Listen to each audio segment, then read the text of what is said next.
Everyone, welcome back to my YouTube channel. तो कैसे हैं आप सभी? आई होप आप लोग अच्छे से नॉट सेट के प्रिपरेशन कर रहे होंगे। जैसे कि हम लोग पिछले टॉपिक में पढ़े थे, पिछले क्लास में पढ़े थे अपना चैप्टर नंबर 9 सॉन्डर्स एंड का थियरी और एमसीक्यू कर रहे हैं। तो थियरी पहले एक जो चैप्टर कंप्लीट होता है उसका फिर एमसीक्यू करते हैं। तो न्यूट्रिशन हमारा कंप्लीट हो गया है। तो आज हम लोग पहले ये एसिड बेस कंप्लीट कर ले, फिर न्यूट्रिशन का एमसीक्यू करेंगे, उसके बाद फिर नेक्स्ट इसका एमसीक्यू करेंगे, उसके बाद नेक्स्ट चैप्टर में जाएंगे। ठीक है।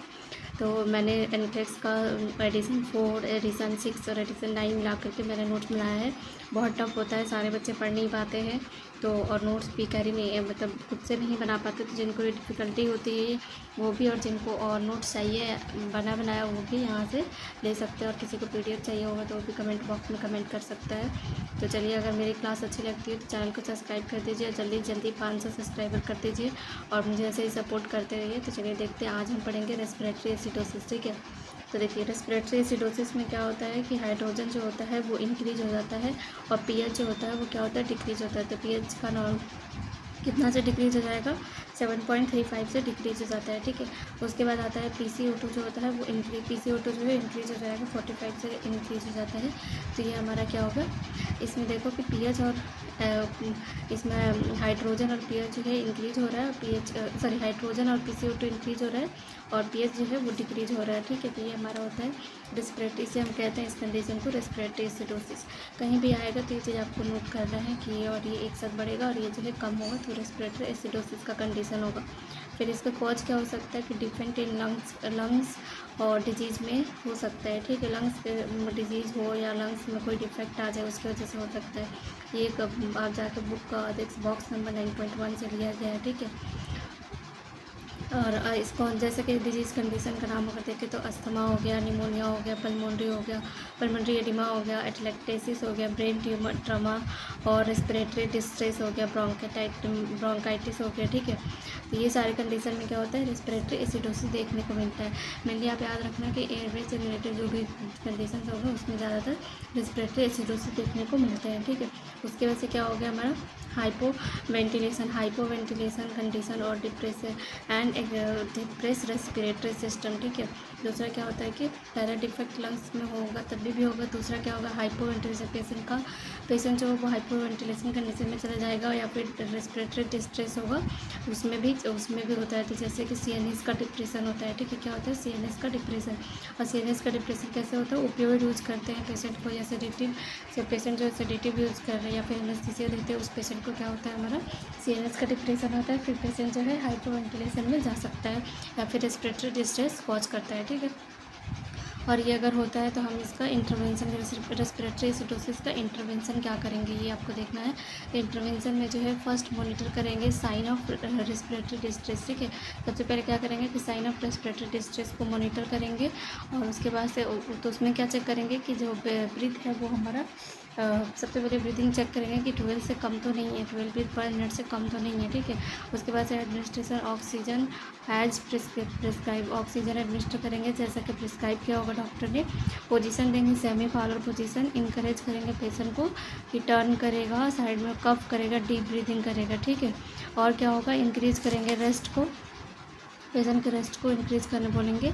और क्या करेंगे कि अवॉइड करेंगे ट्रैंक्विलाइजर, सेडेटिव, ओपियोइड, बिकॉज ये क्या करता है, रेस्पिरेटरी डिस्ट्रेस कॉज कर सकता है। और सक्शन करेंगे और प्रिपेयर करेंगे ईटीटी इंट्यूबेशन और मैकेनिकल वेंटिलेशन। ठीक है। अगर पेशेंट जो है रेस्पिरेटरी डिस्ट्रेस में जाता है तब ये करते हैं। चलिए नेक्स्ट है हमारा, देखिए हम बहुत छोटे छोटे टॉपिक पढ़ रहे, मतलब बहुत छोटा करके क्लास लेते हैं, बहुत बड़ा नहीं, ताकि सब कोई देख पाए, सब कोई पढ़ ले। बड़ा क्लास में तो कोई पढ़ता नहीं है, तो छोटा क्लास रहेगा तो सबको मन भी लगता है पढ़ने में। ठीक है। तो हम देखेंगे कि रेस्पिरेटरी एल्क्रोसिस में क्या होता है कि हाइड्रोजन, देखो उस एसिडोसिस में हाइड्रोजन बढ़ रहा था और यहाँ पे एल्क्लोसिस में जो है ये हाइड्रोजन कम होता है, क्योंकि यहाँ पे रेस्पिरेटरी है। ठीक है। ये एल्क्लोसिस से याद रखना, रेस्पिरेटरी एल्क्लोसिस में क्या होता है, हाइड्रोजन कम होता है। पीएच जो होता है, पीएच उसमें कम हो रहा था, इसमें क्या हो रहा है, पीएच ज़्यादा हो रहा है 7.45 से। ठीक है। और क्या होगा, PCO2 जो है, PCO2 इसमें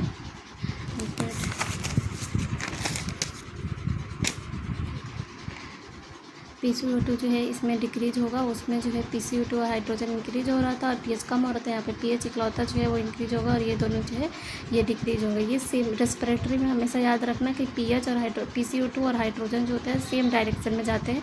और अगर pH से याद रखना होगा तो pH से याद रखना होगा तो हमेशा याद रखना कि रेस्पिरेटरी जहाँ होगा तो pH और PCO2 हमेशा अपोजिट डायरेक्शन में होते हैं, ठीक है। लेकिन वही मेटाबॉलिक में जाओगे तो वो सेम डायरेक्शन में काम करते हैं। तो ये हमारा हो गया कि PCO2 जो है वो डिक्रीज हो जाएगा एल्कलोसिस में और हाइड्रोजन आयन भी डिक्रीज होगा, pH जो है वो इंक्रीज हो जाएगा।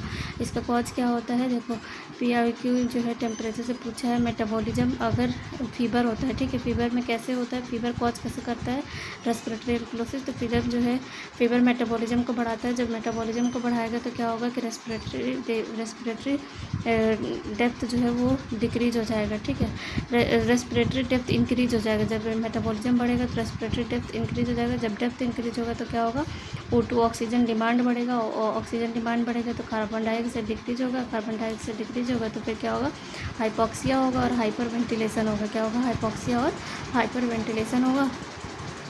फिर ये क्या करेगा कि ये स्टिमुलेट करेगा रेस्पिरेटरी सेंटर को। और रेस्पिरेटरी सेंटर जब स्टिमुलेट होगा तो क्या होगा, लीड्स टू क्या हो जाएगा, रेस्पिरेशन डेप्थ जो है वो इंक्रीज हो जाएगा। तो ऑक्सीजन भी इंक्रीज हो जाएगा, कार्बन डाइऑक्साइड डिक्रीज हो जाएगा, ठीक है। ये सारा प्रोसेस था कि कैसे हाइपोवेंटिलेशन हाइपोक्सिया होता है, हाइपरवेंटिलेशन और हाइपोक्सिया होता है, ठीक है। अब कौन होता है, पेशेंट अगर वेंटिलेटर पे है तब भी रेस्पिरेटरी एल्कलोसिस होगा और पेशेंट पेन में है तब भी रेस्पिरेटरी एल्कलोसिस होता है और एंजाइटी और हिस्टेरिया में भी रेस्पिरेटरी एल्कलोसिस होता है, ठीक है। क्लियर है सबको। चलिए नेक्स्ट देखते हैं हम। ठीक है, नेक्स्ट है हमारा यहाँ पे इंटरवेंशन, ठीक है। रेस्पिरेटरी एल्कलोसिस में क्या इंटरवेंशन करते हैं हम पेशेंट का, तो क्या करेंगे, प्रोवाइड करेंगे इमोशनल सपोर्ट ताकि इसकी एंजाइटी जो है वो कम हो सके। क्या करेंगे, इमोशनल सपोर्ट प्रोवाइड करेंगे एंजाइटी कम होने के लिए। और इनकरेज करेंगे पेशेंट को ब्रीदिंग के लिए, डीप ब्रीदिंग करे, वॉलंटरी होल्ड ब्रीथ करेगा और use deep breathing mask use करेगा। पेपर बैग ब्रीदिंग यूज़ कर सकते हैं, ठीक है। नेक्स्ट हम देखते हैं मेटाबॉलिक एसिडोसिस। मेटाबॉलिक एसिडोसिस जो है वो देखो पोटेशियम हाइड्रोजन जो है वो इंक्रीज हो रहा है, pH कम हो रहा है और इसमें जो है बाइकार्बोनेट जो है वो डिक्रीज हो रहा है। तो इसमें देखो हाइड्रोजन pH जो है अपोजिट में काम करता था, लेकिन यहाँ पे जो है pH सेम डायरेक्शन में काम कर रहा है, ठीक है। यहाँ पे pH डिक्रीज हो रहा है, हाइड्रोजन बाइकार्बोनेट जो है वो भी आपका क्या हो रहा है कि डिक्रीज हो रहा है। तो बाइकार्बोनेट का नॉर्मल लेवल, ये गलती से मैंने यहाँ पे पॉइंट लगा दिया, ये 22 से 27 रहता है, ठीक है। और ये किस में होता है, अगर इसे हम देखें तो ये हमारा डायबिटीज़ मेलाइटस में होता है, डायबिटिक कीटोएसिडोसिस में होता है, इंसुलिन में होता है। बिकॉज क्या होता है कि फैट मेटाबॉलिज्म होता है, ठीक है। डायबिटिक मेलाइटस और डायबिटिक कीटोएसिडोसिस में कैसे हो जाता है, कैसे कॉज करता है, ये बताना है आपको। मेटाबॉलिक एसिडोसिस में क्या होता है कि जब भी डायबिटीज़ होगा या डायबिटिक कीटोएसिडोसिस होगा तो इंसुलिन जो है वो डिक्रीज होगा बॉडी में। जब इंसुलिन डिक्रीज होगा तो क्या करेगा, फैट का मेटाबॉलिज्म इंक्रीज हो जाएगा। जब फैट का मेटाबॉलिज्म इंक्रीज होगा तो कीटोन बॉडी इंक्रीज होगा और फिर एसिड फॉर्मेशन शुरू हो जाएगा, ठीक है। और ये हमारा क्या हो जाएगा, नेक्स्ट हमारा acid increase acetyl salicylic acid. Aspirin अगर बढ़ाते हैं, उस एस्पिरिन का यूज अगर बढ़ाते हैं तब भी ये क्या कॉज करता है, हमारा मेटाबॉलिक एल्कलोसिस कॉज करता है, ठीक है। नेक्स्ट हमारा फैट डाइट इंक्रीज करेंगे तो एक्यूट रीनल फेलियर में भी होता है, क्रॉनिक रीनल फेलियर में भी होता है, सीवियर और किस में होता है हमारा सीवियर डायरिया में भी क्या होता है, हमारा मेटाबॉलिक एल्कलोसिस होता है। क्लियर है सबको।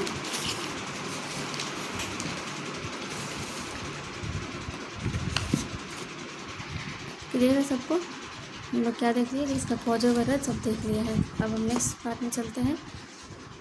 नेक्स्ट हमारा इंटरवेंशन क्या करेंगे, अगर मेटाबॉलिक एल्कलोसिस हुआ है तो ट्रीट करेंगे कि कॉज क्या है, उसको अंडरलाइनिंग कॉज को ट्रीट करेंगे। फिर IV फ्लूइड मैनेजमेंट करेंगे, मॉनिटर करेंगे इनटेक आउटपुट। और नेक्स्ट है हमारा मेटाबॉलिक एसिडोसिस। मेटाबॉलिक एसिडोसिस में क्या होता है कि हाइड्रोजन आयन जो है वो डिक्रीज होता है और pH इंक्रीज होता है और बाइकार्बोनेट इंक्रीज होता है। जब बाइकार्बोनेट pH जो इंक्रीज होगा, बाइकार्बोनेट इंक्रीज होगा तो ये हमारा क्या हो जाएगा, एसिडोसिस। हमेशा याद रखना मेटाबॉलिक एसिडोसिस में इंक्रीज होता है और उसमें एल्कलोसिस में डिक्रीज होता है, ठीक है। डायूरेटिक्स लॉस करता है कि डायूरेटिक देते कॉज क्या हो जाएगा, डायूरेटिक्स की वजह से क्या होता है कि हाइड्रोजन को लॉस करता है बॉडी से डायूरेटिक्स, ठीक है, पॉलीयूरिया के थ्रू से। फिर वोमिटिंग में भी क्या होता है, बहुत ज़्यादा फ्लूइड बाहर निकलता है तो उसकी वजह से हाइड्रोजन बॉडी से लॉस होता है, तो ये भी क्या कॉज करता है, एसिडोसिस कॉज कर सकता है। फिर जीआई सक्शन, ये वाला पॉइंट एकदम याद रखना, डायरिया वाला और ये वाला पॉइंट। डायरिया जो है एल्कलोसिस में होता है और ये यहाँ पे एल्कलोसिस होगा, ठीक है।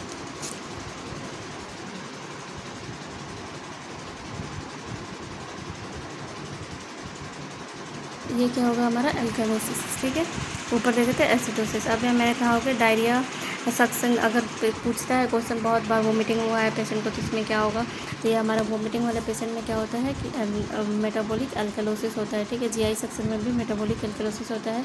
Sodium bicarbonate increase sodium bicarbonate होता है तो एडमिनिस्टर करते हैं तब भी मेटाबॉलिक एल्कलोसिस होता है। मैसिव ब्लड ट्रांसफ्यूजन में यूज साइट्रेट, मेटाबॉलिक अगर मैसिव ब्लड ट्रांसफ्यूजन करते हैं तो क्या करते हैं, यूज साइट्रेट को एंटीकोगुलेंट के साथ मिल करके क्या करता है, बेस को इंक्रीज कर देता है, जिसकी वजह से क्या होता है, कॉज करता है मेटाबॉलिक एल्कलोसिस कॉज करता है। फिर क्या है हाइपोएल्ड्रोस्टेरोनिज, इसमें क्या होता है, loss of hydrogen iron loss होता है, ठीक है। इंटरवेंशन क्या करेंगे कि इंट्रावेनस फ्लूइड देंगे टू प्रमोट द बाइकार्बोनेट को प्रमोट करने, बाइकार्बोनेट को एक्सक्रीशन के लिए क्या देंगे, आईवी फ्लूइड देंगे और ट्रीटमेंट करेंगे अंडरलाइनिंग कॉज को। क्लियर है सबको।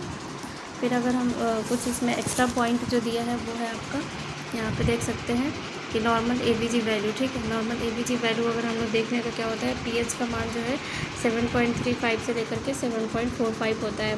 फिर पीसीओ2 का मान कितना होता है, 3.35 से लेकर 45 mmHg। बाइकार्बोनेट 22 से 27 मिली इक्विवेलेंट पर लीटर, ठीक है। कलेक्शन कैसे करते हैं एबीजी का कलेक्शन, वो हमारा होता है आर्टरी सैंपल लेते हैं, आर्टरी से सैंपल रहते हैं। कौन सा आर्टरी होता है, रेडियल आर्टरी होता है, ठीक है। कौन सा आर्टरी होता है, रेडियल आर्टरी। हेलेन टेस्ट करते हैं, प्रेशर अप्लाई करते हैं ओवर अल्नर आर्टरी और रेडियल आर्टरी पे। फिर क्या करते हैं, फिर आज द पेशेंट ओपन करते हैं, हाथ को ऐसे खोलने और बंद करने बोलते हैं ताकि फ्लश आता है तो पता चलता है। अगर जो एलन टेस्ट पॉजिटिव होगा तो जो है फ्लशिंग हैंड होगा तो आएगा, ठीक है। और एलन टेस्ट नेगेटिव का होगा जब इफ नो फ्लशिंग हैंड। यहाँ जो है आज का हमारा fluid chapter number 9 fluid and acid phase balance जो है वो ख़त्म होता है। अब हम लोग नेक्स्ट क्लास में जो है न्यूट्रिशन वाला एमसीक्यू देखेंगे, उसके नेक्स्ट क्लास में जो है एसिड फेज बैलेंस का एमसीक्यू देखेंगे। और ऐसे ही नोट्स के लिए और अपडेट के लिए मेरे चैनल को सब्सक्राइब करें और मेरे नोट्स अच्छे लगते हैं तो मुझे सपोर्ट करें। जल्दी 500 सब्सक्राइबर पहुँचा दीजिए। क्लास को लाइक करिए, ज़्यादा से ज़्यादा शेयर करिए and thank you for watching.